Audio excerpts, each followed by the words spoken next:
الحمد لله وحده والصلاة والسلام على من لا نبي بعد maanta waxaan halkan ka soo jeedin rabaa maqaal ku aadan dawlad deegaanka Soomaalida maqaalkaas wuxuu ku saabsan yahay qodobo ilaa 8 gaaraya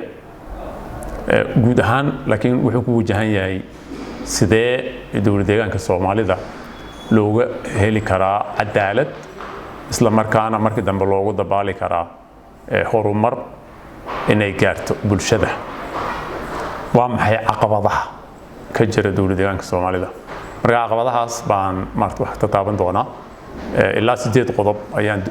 insha Allah ay ka kooban yahay maqaalka oo kan ugu horeeyay uu yahay caqabadaha inay ka mid tahay taariikhtii aan soo marnay nafteena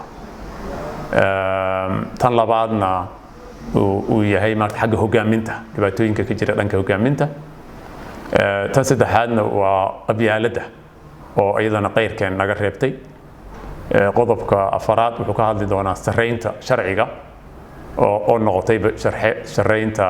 madaxda qodobka lixaad isna wuxuu ka hadli doonaa insha Allah taala xagga tala bixinada ayuu ka hadli doonaa maya qodobka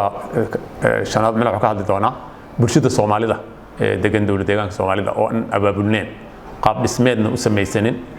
inay maaragtay xumaanta diidaan ama ka hortagaan isla markaana wanaaga iyo wixii san ay u halgamaan oo ay qaab dhismeed u samaysanin qodobka lixaad wuxuu ka hadlayaa musuqmaasuq baahsan oo asna dhibaato ba'an ugu haya qodob toddobaad xuquuqda iyo doorka aan ku leenahay federaalka dawladda federaalka oo idana maaragtay aan la helin qodobka sideedaad u dambeeya waxa weeyaan farigelin badana nagu timaada marka sideeda qodob ayuu maqaalka ka kooban yahay iyo marka u dambeeyso uu ka hadli doono xal muxuu yahay marka maanta hal qodob oo kamid ah baan ka hadli doonaa hadii Ilaahay yiraahdo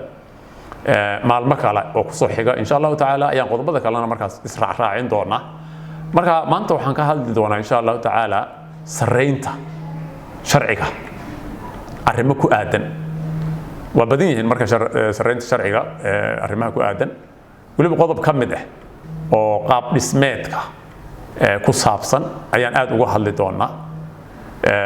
degmooyin iyo gobollo iyo qabaleeyo ayaa la sameeyay marka kuwa ayaga ay qaabkay u dhisan yihiin ma yihiin kuwa horumar keenaya ma yihiin kuwa sharci ku dhismay kuwa nidaam loo raacay qaab cilmiyeysan kuwa lagu dhisay ma yihiin taas oo la xiriirta sareynta sharciga iyo la xiriirta arintayada marka arintaas baan ayaan ka hadli doonaa insha Allah taala waxa daraasad baan marka ka sameeyay arintayada daraasadaas waxay muujinaysaa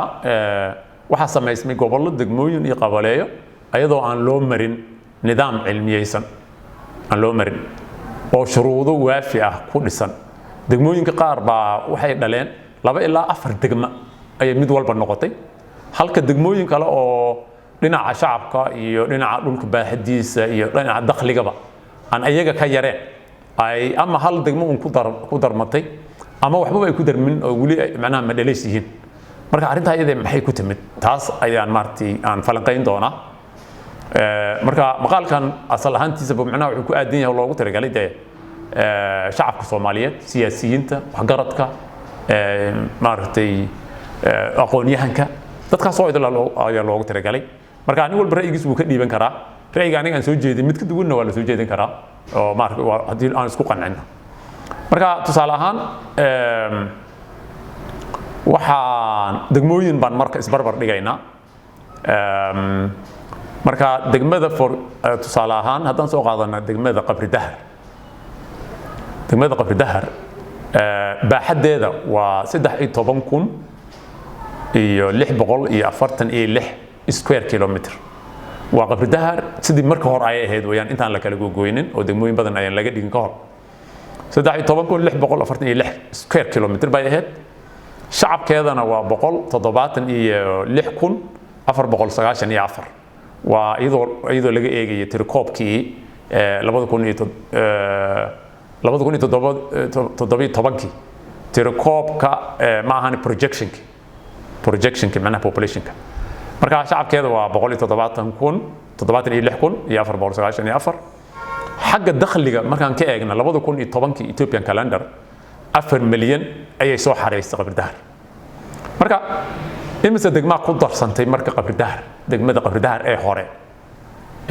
waxa ku darsantay 4 degma ayadii maahan 4 kale ayaa ku darsantay oo Bodley haddaan khaldaneen iyo gogol kudunbuur iyo laasdhan khayre laasdhan laasdhar kayle ceel ogaadeen 4 degma ayaa ku soo biirtay ayadana wali macna way sii jirtaa marka 5 degma ay noqotay ka dhigan tahay wali inta waxa uu sii dheeday qabri daharti hore waxa hadana ka go'ay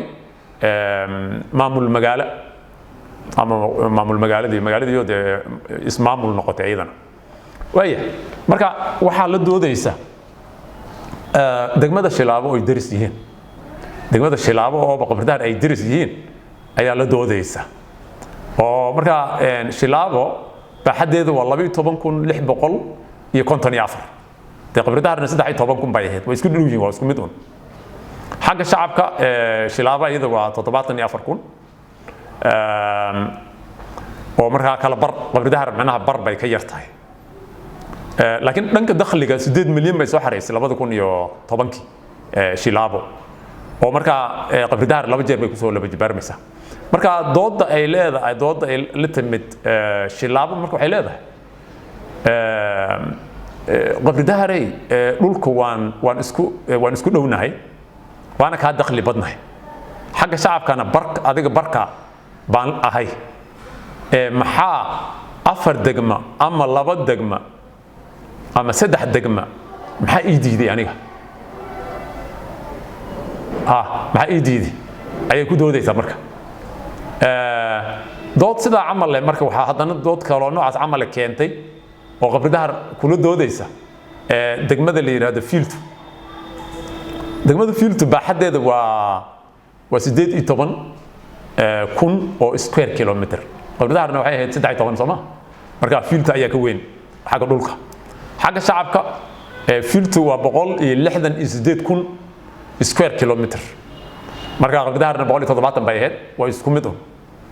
xagga dakhliga 18 milyan ayay Field soo xareysay 2010 Ethiopian calendar marka ilaa 5 jeer ayay ka dakhli badan tahay qabri dahar xagga dhulkana way ka weyn tahay xagga shacabkana isku mid bay yihiin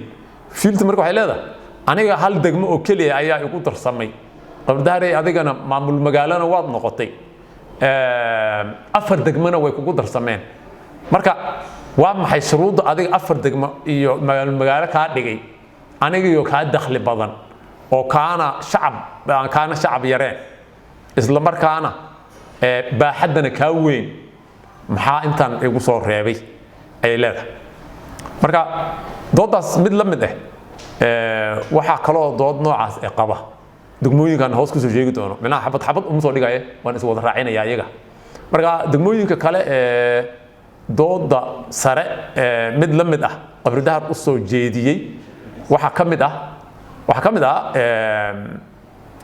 kamid Hargeyla oo waxa kamid Jarrati oo waxa kamid Guradaamoole waxa kamid Baarey waxa kamid Cadaadle waxa kamid Wardheer Galaadi Booq Afdam Mooyaale Gaashaamo degmooyinkaas ayaa ayagana macnaha dooda ayadeed mid la mid ayaa u qaba qabri dahar ayadoo xabad aan soo dhigin degmooyin kale degmooyin ay hogaaminayaan aw barre iyo jigjiga iyo Mooyaale iyo qabri bayax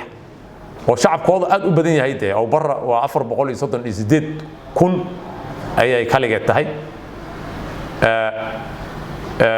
jigjigana waa 364,000 Mooyaale waa 326,000 qabri bayax waa 214,000 marka ayagu waxay leeyihiin war arrintu waa shacab ayaa war arrintu waa shacab ayaa gundhig u ah wax walba maxaa annaga macnaha yani aan u badan weyne sida macnaha qalbadaar u badatay okay degmooyin kale ayaa iyagana macnaha waxay ku doodayaan xagga maaragtay dakhliga degmada Shiniile ayaa ka mid ah degmada Doolow Ado ayaa ka mid ah oo ayagu waxay leeyihiin war dakhliga dhan ee lagu socdo annaga ayaa keenay macnaha Shiniile oo kalaata 53 milyan ayay soo xareystay 2010 halka degmooyinka qaarna ay 2 milyan soo xareeyeen degmada Doolow Ado macnaha degmada sidii hore markii Doolow Adoodii hore la eega 67 milyan ayay soo xareysay 2010 marka waxay leeyihiin ayaga annaga ayaa dakhliga ugu badan soo xareyna mana dhul iyo shacab yeerine maxaa hal degma naga dhigay taas doodaasna iyadan halkaas ay ka jirtaa sida la mid ah degmada Awaare sida camal ayaa dood loogu soo jeediyay iyadana waxa kale oo markaa dood kale ayaa halkan ka jirta tusaale ahaan degmada Dhuxun waxa weeye baaxadeeda waa 3979 square kilometer weeyaan adiga waxaad dhihi kartaa 4000 oo square kilometer ayaa dhihi kartaa halkii aan mar dhaweyd fiiltan aan ku soo arkayna 18000 square kilometer tan waa 4000 weeyaan shacabkeedana waa 32000 shacabkeeda waa 32000 dakhliga ay soo xareysay 2010 5 milyan ayuu ahaa laba degmo ayaa ku biirtay horo shagax iyo cayuun ayaa ku soo biirtay marka dhammaan degmooyinka 50 degmo ayaa la doodiyay oo waxay leeyihiin degmooyinka hore ee dawlad deegaanka Soomaalida ugu jiri jiray dhammaantood waxay ku doodayaan shuruudaha ay Dhuxun 3 degmo ku noqotay in ay iyaga mid waliba 6 degmo ilaa 10 degmo ka dhigayso shuruudaas haday Dhuxun 3 degmo noqotay degmooyinka kale oo dhan 50 degmo tan ugu yar 6 bay noqonaysaa qaar kood ilaa 10 degmo ayay noqon karaan bay ku doodayaan marka arrimahaas ayaa macnaha ay loo baahan yahay in qaab sharci loo wajaho hadii kale haddaan qaabkaas sharciga loo wajihin yani Soomaalinimana ma imaadaysa cadaaladna ma imaadaysa ammaan iyo deganaansho midna ma imaan doonaan ayaan aniga aaminsanahay dhinaca kale tusaale kale yar haddaan soo dhiga waxaan eegi doonaa oo isbarbar dhigi doonaa 10 degmo ee kililka shanaad ugu dhulka yar markii la isku geeyo dhulka ay ku fadhiyaan iyo 10 degmo ee ugu dhulka ballaaran ayagana markii la isku geeyo dhulka ay ku fadhiyaan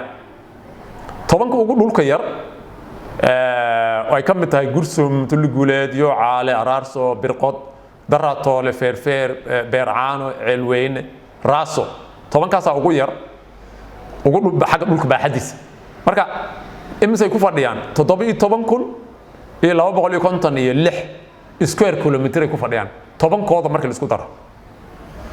10 ugu dhulka ballaaranna waxa ka mid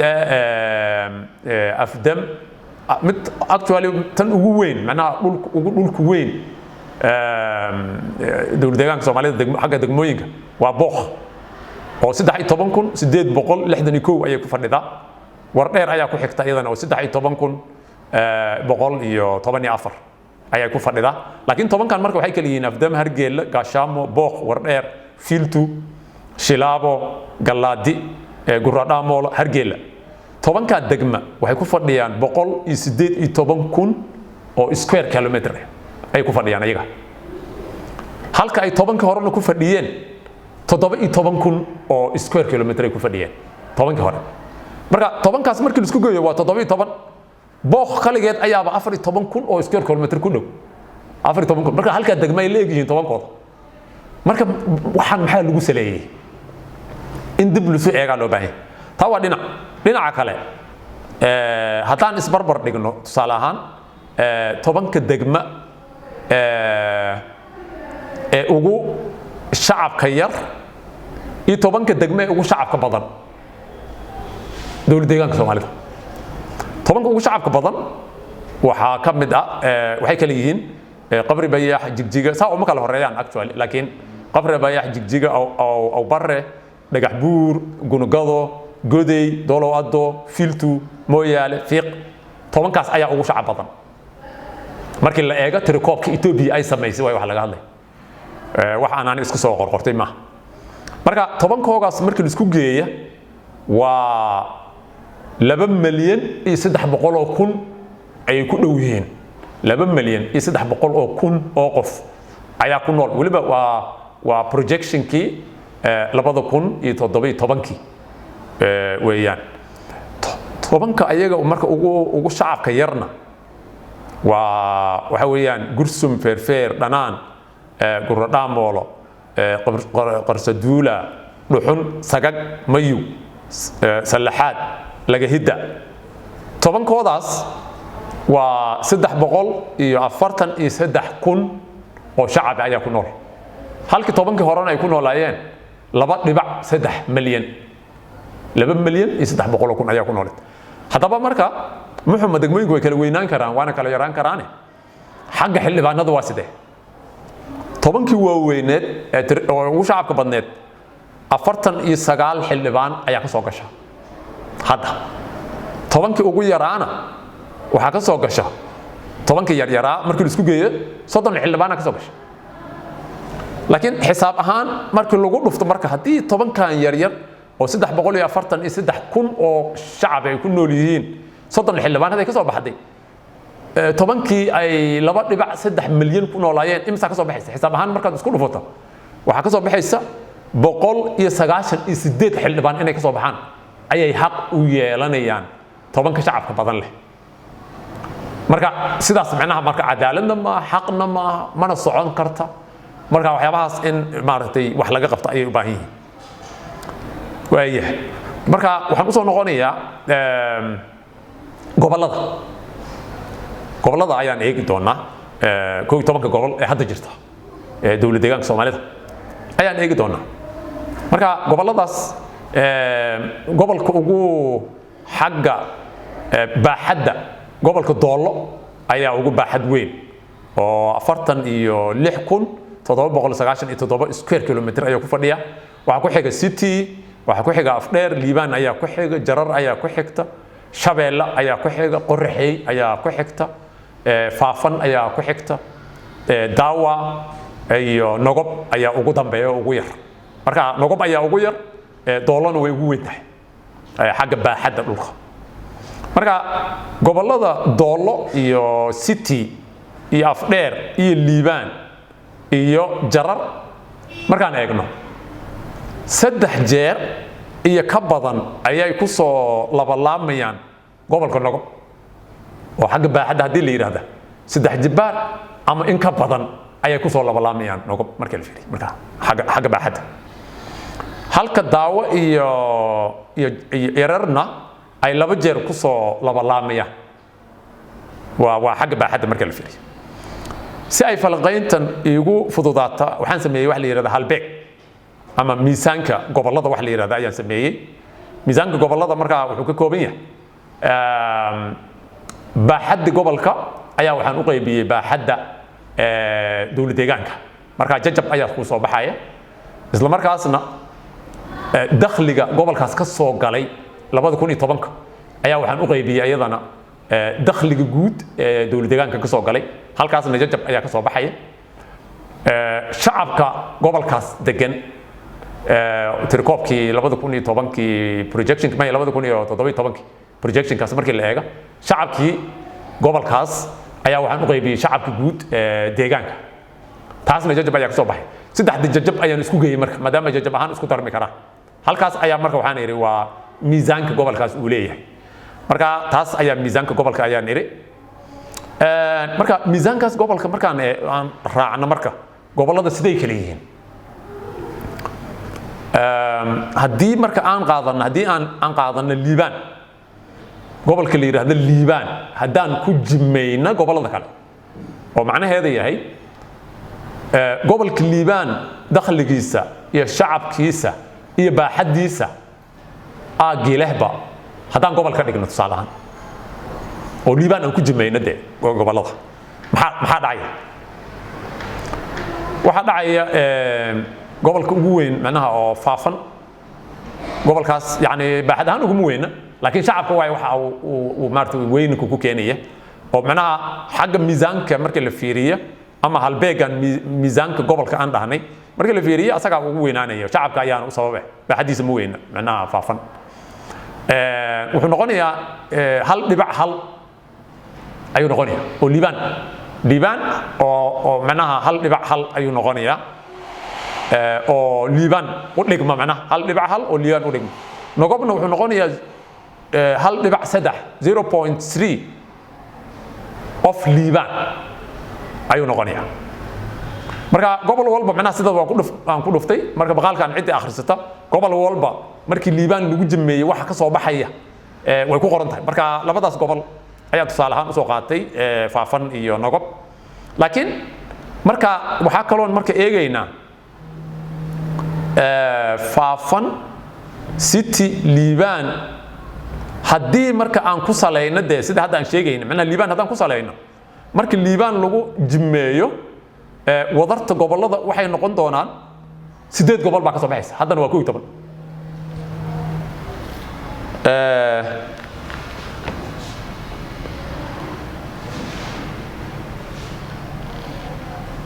hadda waa 12 gobol way goboladeena laakiin markii liibaan lagu jimeeyo wuxuu noqon doonaa yani oo liibaan aan mid walba ku salayno 8 gobol oo kaliya ayaa noo soo baxaysa dhanka kale haddii aan goboladeena ku jimayno nogob gobol waliba imise gobol baa ka soo baxaysa haddii baaxadda nogobeed iyo shacabka nogob iyo dakhliga nogob in aagi haystaba aan gobol ka dhigno imise gobol baa noo soo baxaysa waxaa noo soo baxaysa faafan iyo city iyo liibaan waxay noqonayaan 4 gobol oo mid walba oo u dhigma nogob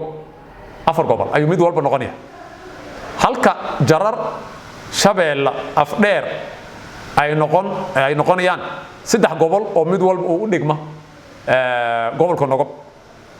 doolo qorraxay daawo iyo jarar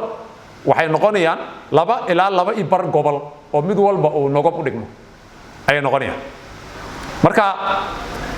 haddaan wadadaas marna gobolada markaas waxay noqon doonaan 31 gobol ayaa ka soo baxaysa deegaanka haddii kasta oo nogob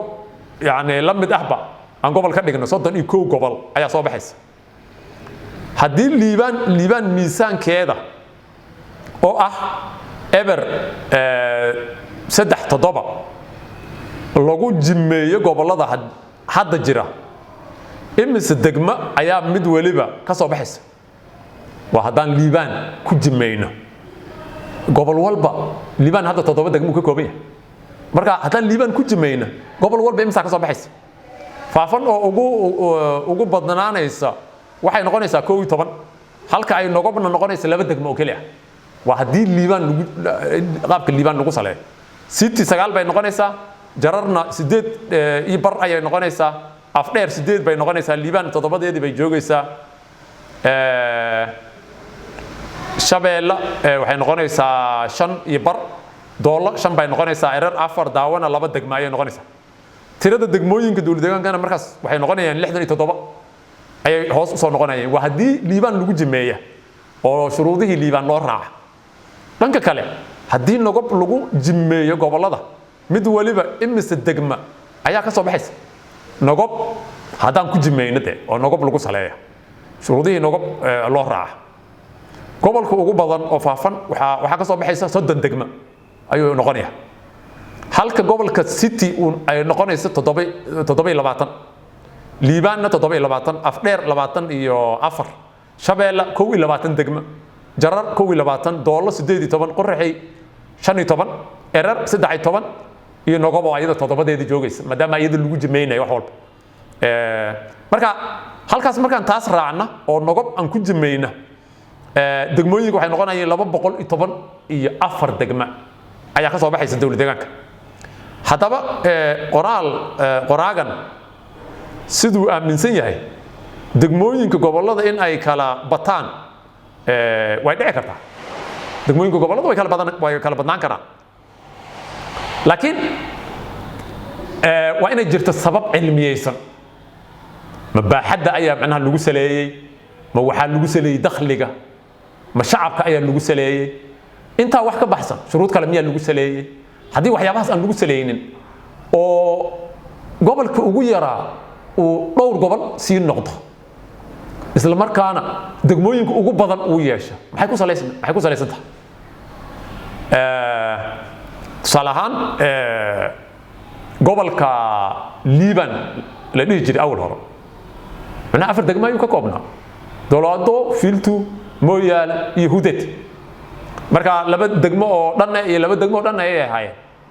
2 degmo oo mooyaale iyo hudad degmooyin kalena waa lagu daray 2 degmo kale lagu daray gobol baa laga dhigay gobol gees u taagan baa laga dhigay labadii kale dolaado iyo fiiltuna waa lagu daray 2 degmo waa lagu daray laakiin 2 degmo lagu daray gobol lagama dhigin maxaa lagu saleeyay ma fiilta iyo dolaado ayaa ka dakhli yar ma baaxadda ayay ka yar yihiin ma shacabka ayay ka yar yihiin kama yar waa ka badan yihiin meelaha waxyaabo badan way ugu badan yihiin ba oo xagga dakhliga iyo xagga baaxadda waxaas oo dhan way ugu badan yihiin iskuma dhow marka haddii markaas yani markaas dadka madaxda ah oo markaas joogi ay ku saleysneed wax sharci oo kale ku saleysneed ma laha wax cilmi oo kale ku saleysneed ma laha waliba liibaan de 4 degmo 3 degmo kala lagu soo daray markaas gobol ay noqotay fiiq gobolka fiiq la dhihi jiray 9 gobol ee hore inuu ugu yar yahay moogayeen ugu weyneen oo maartay godayna kama weyneen afdheerna kama weyneen jigjigana kama weyneen qabdahar xataa kama weyneen liibaan kama weyneen shineele kama weyneen macnaha kama weyneen oo wardheer kama weyneen dhinac walba hadii laga fiiriyo xagga dakhliga xagga baaxadda xagga shacabka intaba laakiin 2 gobol laga dhigay maxaa lagu saleeyay waaye waxa marka halka yeela haddaba maxaa dhacaya macnaha yani arinta iyada maxay keenaysaa salahan meel hal gobol lahayd haddaad 2 gobol ka dhigto ama meel aan degmaba marka hore yani haddaad meel degmooyinkeedii badisa dadka ka shaqaaloobaya way badanayaan dadka maaragtay magacaabista ku imaanaya way badanayaan mashaariicda loo qabanaya way badanaysaa waa in iskuulo loo dhis haddaad meel gobol ka dhigto meel tuuleed haddaad gobol ka dhigto waa in zonal hospital loo sameeyaa high school waa in loo sameeyaa dakhligana ayada ma keenayso dakhliga waa in degmooyinka idin laga soo aruuriyo haye marka dadka ka shaqaaloobayna halka iyada way badanaysaa marka cadaalad darradii oo dhan ayaa sii fidaysa hadhowna Soomaalida way sii kala fogaanaysaa marka qodobadaas ayaga ayaa halkaas waxay keenaysaa yani majority kala badnaan oo aan ku saleysneen xaqaa'iqda aan ku saleysneen kala badnaan been xildhibaanada had mar dhaweeyta degmooyinka aan sheegay 10 degmo ugu dadka badan iyo markaan isbarbar dhignay 10 degmo ugu dadka yar يعني طبعاً وجود ضد كبدنا يمشي اللي ربينا يكسر قش بقول سجاش يسدد حل بان وهكذا قش يفرتني سجال مركز طبعاً وجود يردنا صدق هكذا قش طبعاً كان وجود ير طبعاً وجود بدل ما بكلدون شعب هانا من سدح بقوله كل يبر ملهاس سدح بقوله كنت كل ملهاس هكذا أي جوكته منا 11 مليون سدح بقوله كنا جوكته حل بانا وإنه شعب كسل يسناد جيد إنه كسل يسناد ما عيال إنه كسل يسناد ما مارتي كسل يسناد كلا نجحيها وإنه شعب كسل يسناد حلوان شعب مثليه أنت أرماس جيران مركا يعني سومالي نما نمي إيمان كرتا عدالنا نمي إيمان كرتا أرنتا إذا هنا وين من لقى ديا ولا لقى هلا وين واحد لقى قبته مركا جودهان مركا محا مركا وحيابها مركا قضب كان أنا سوي جدينا يا وحكم ده طلب حنت عن سوي جدينا يا وحكم ده أرنتا إنه يصعد معه ولبا خاصة doorashooyinka hadda soo socdo inta aan la gaarin ka hor waa in wax laga qabtaa marka ani waxaan soo jeedinayaa marka hore in shuruudo loo sameeyo oo dawladda hadda jirta ururada siyaasadda shacabka odayaasha waxgaradka aqoon-yahanka waxaan oo dhan in la iskaashado oo maxaa qabale maxaa noqon kara shuruudda qabaleeda maxay tahay shacabka laga rabo iyo dakhliga looga baahan yahay ibaaxadeeda muxuu noqonayaa degmooyin meesha degmo noqonaysa shuruudda looga baahan yahay maxay tahay meesha gobol laga dhigayo shuruudda looga baahan yahay maxay tahay shuruudahaas waa in la isla gartaa marka hore oo markii la isla garanayana annaga reer hebel waxaas aan la siiyay iyo waxaas ma noqon karto shuruudda taa qasaaro un bay noo keenaysaa يعني اللي waxaan hadhow horumar baa lagu saleynaya يعني shuruudahaas waa inay cilmi ku salaysan yihiin tusaale ahaan haddii meel degmo laga dhigayo shacab waa inay leedahay dakhli waa inay leedahay ilaa ay xad baaxadna waa inay leedahay منها لما دقمة أو 10 كيلومتر 20 كيلومتر سجر محي شيء يعني لأن باش الأديك دقمة ده وحلوه ترجع إنه أديك بحسه مركا شروطها مركي لسماية مال الله لا ماشي دقمة نقانيس أما كوا هذا الجرحان نقدان أما كوا عصب هذا نقدانه إن دقمة لا قد يقويه مركا أرماز معناها ضد قاركود وعلى غير بين الإبصدان لكن وحنلاقي يعني عد والبا وإنا أخرتها إيه معناها مارتي كهذا الشيء oo maaragtay shuruudahaas waa in la sameeyo anigu waliba waxaan qabaa soo jeedinaya talada kale soo jeedinaya waxa weeyaan in shir weyne la qabto Soomaalida shir weyne loo qabto shir weynahaas macnaha arrimo badan ayaan macnaha shir weynahaas looga hadlaya laakiin mid ka mid inay noqoto waxyaabaha qaladaadkii hore dhacay in la sax marka waxa laga yaabaa inaan loo baahanin degmooyinka hadda jira qaar inaan la baabi'inin waa dhici kartaa oo de maaragtay waa dhici kartaa laakiin meel allaala meeshii degmo u qalanta waa in degmo laga aniga shakhsi ahaan Mustafa ahaan دقموين فرق بدن إلا سكسم مايا يعني متى جرسني علميا ما أنفعس لكن هدي عد أي دقم سكسم مايا ستي أو بين أو حبان كجرين لسمايا أو شغالة بدن لوجو سمايني أو مارت مشاريع فرق بدن لوجو سمايني أو ضد بدن أو معمول إلو سمايني كو كلنا معناها إلو سمايا حق ويالنا هدي بخلط معناها يعني مارت وسعوني هدي كله واحد نظام سنو علمية سن وعلى السوقين ماذا مركا عرضها إلا صحوي يعني أنا من سنة يعني oo qabaleyada ugu sii daran oo degmooyinka ugu daran oo gobolada ugu daran intaas waa in macnaha loo sameeyo shirweynahaas waxyaabaha looga hadlayo marka in qodobadaas ayaa ka mid ah kulay marka daraasado kale oo 8 qodob oo sheegayba macnaha shirweynahaas waa looga hadlaya laakiin maanta maadaama halka qodob aan ka hadlayna taas ayaan mar soo jeedinaya mid kale dhinaca xildhibaanada doorasho hadda soo socota oo la gali raba oo ma foga xildhibaanada ninka cabdi ahaa abdiilay degmada ugu dadka badan iyo degmada ugu dadka yar ama dad wax joogo macna leeb ay jirin xildhibaanadooda wax isku dheer uu ka dhig xildhibaanna waa in lagu sameeyaa shacabka xildhibaanka wax kale ma waa in shacabka lagu saleeyaa taas iyadana macnaha waa in la saxaa doorashada intaan la gaarin ka hor waxyaabaha kale aan macnaha soo jeedinaya waxa ka mid ah asal ahaanba dawlad deegaanka Soomaalida baarlamaanka imise ruux baan ka dhiganaynaa waa in go'aan laga gaaro ma 300 buu noo noqonayaa ma 400 baan ka dhiganaynaa ma 100 baan ka dhiganaynaa ma 200 baan ka dhiganaynaa waa in la go'aamiyo marka hore oo xildhibaanada hadda macnaha federaalka Itoobiya xildhibaanada waa go'an yahay waa wax go'an waa la gooyay lama badin karo shacabka haduu batay iyo hadii kaleba lama badinay annagana waa inaan go'aaminaa imise xildhibaan ayaan ka dhiganaynaa baarlamaankeena taas markii la go'aamiyo kadib ayadoo shacabka lagu saleynaya waa in degmooyinka loo qaybiyo marka degmooyinka waa in loo qaybiyo oo waxa dhici karta degmada ugu yar inay hal xildhibaan noqoto degmada ugu badanna inay 10 xildhibaan noqoto dhici karta ma aha meeshan macnaha wax oo compromise lagu galaya ma aha waa in shacabka lagu saleeyo ayada xildhibaanada markaas kadibna mashaariicda iyo waxyaabaha la midka ah ayadana qodobo kale marar kale ayaan macnaha aan ka hadli doona laakiin maanta waxyaabaha ugu muhiimsan oo inaan ka hadla aan doonayay waxyaabahaas ayaa ka mid ah aad baa u salaamantihiin dhammaan dadka macnaha maqaalkan daawan doona qodobo kale ayaan macnaha soo dhigi doona maalmo kale insha Allah taala laakiin maqaalkan naftiisa YouTube-ka iyo social media iyo meelaha soo dhan ayaan dhigi doona waa ra'yiga laga soo dhibay ra'yiga macnaha caafimaadka qabo dhan waan soo dhaweynayaa taas marka saas ayaan leeyahay mid kale aniga waxaan aaminsanahay kulliga Soomaalida macnaha Itoobiya marka loo eego waa meelaha dhulka ugu ballaaran Oromiya ayaa laga yaabaa inay naga badan tahay laakiin kan labaad ayaa noqonaynaa ama kan koobaad aan noqonaynaa tan kale dakhli aad u fara badan ayaa leenahay shidaal ayaa meelo badan hadda laga helay meelo badan oo kalena waa laga heli doonaa maadaama aan meelo badan la qodin haddadaan 3 meelood oo shidaal badan laga helay ayaa jirta